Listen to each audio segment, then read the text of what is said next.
While my husband was away, I secretly brought my lover into our home. Suddenly, I heard a sound outside the door.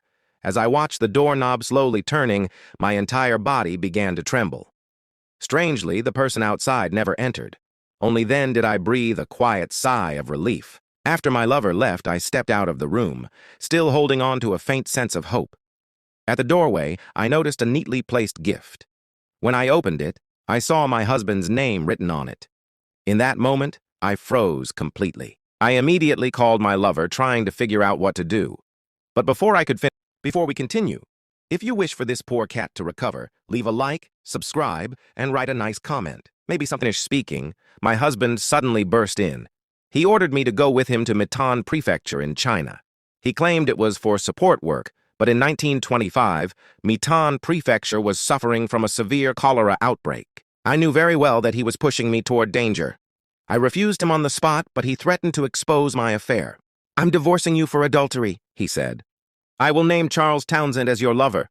I had no choice. The journey that followed felt like pure torment.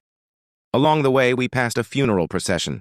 When I heard the deceased had died of cholera, fear gripped me.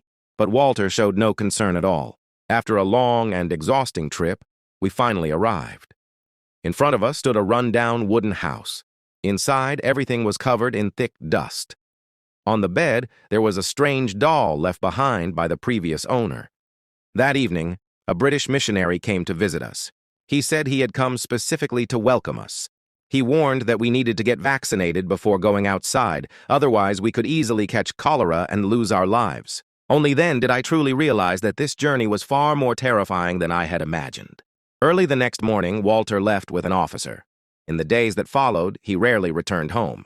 Aside from meals, I barely saw him. Still, every time he came back, I prepared dinner for him. As days passed, the cold distance between us slowly began to soften. But what happened next made everything worse again. Someone became infected with cholera. What happened? He's fallen ill.